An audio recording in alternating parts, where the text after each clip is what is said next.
বিসমিল্লাহির রহমানির রহিম। এখন ফিশিং করতেছি। লোকেশন হচ্ছে মেহেন্দিগঞ্জ, ঘাগুরিয়া, বটতলা। প্রায় 2-3 ঘন্টার উপরে হয়েছে, কারোই কোনো খোঁটটোট নাই। এই যে দেখেন, বড়শি ফালায়া বৈশা রয়েছে কেউ।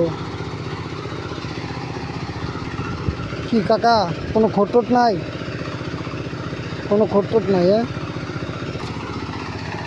এই যে এখানে বড়শি ফালায়া, শিকারির কোনো খবর নাই। বড়শি ফালায়া কোথায় উদা হয়ে গেছে। বড়শি ফালানো আছে, শিকারির কোনো খবর নাই। ওই যে ওই পয়েন্টে এক ভাই আছে, লেট পার্টি।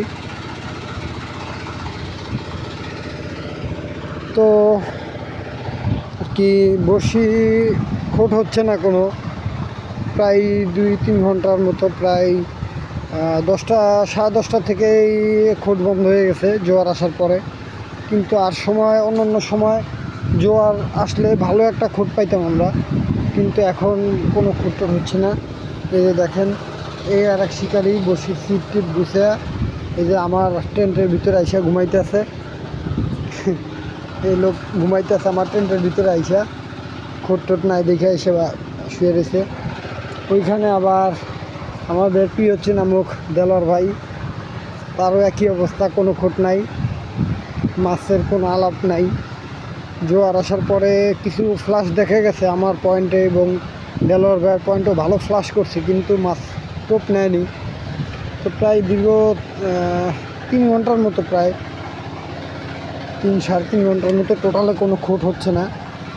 তাই এই যে শিকারিরা ঘুমাচ্ছে বড়শি ফালায় রেখা। আসলে মূলত নদীতে ফিশিং করা যতটা সহজভাবে মানুষ, এতটাও সহজ না। এই নদীতে ভালো একটা পয়েন্ট আর কি আটকাইতে হলে, বা ওই পয়েন্টে শিকার করতে হলে আপনার অনেক সময় আগে, গভীর রাত্রে, বাকি রাত্রেরও আগে 12টা-1টার মধ্যেই বাসা থেকে বের হয়ে যেতে হয়। আমিও যেমন আজকে রাত্রে 3টার সময় বাসা থেকে বের হয়ে গেছি। তো বের হয়ে যাওয়ার পরে আমি আস্তে ধীরে হোন্ডা চালায় আসার পরও আমি ফজরের সময় আসছি এই পয়েন্টে। ফজরের আগে আসছি 4টার দিকে। আসার পরে আমি আমার যেই পয়েন্ট আমি বসি ফেলি, আমার 2টা পয়েন্ট সিলেক্ট করা, এই একটা পয়েন্ট, আর হচ্ছে ওই যে 2টা ছিপ ফালানো দেখলেন, ওই পয়েন্টটাতে আমি বসি ফালাই।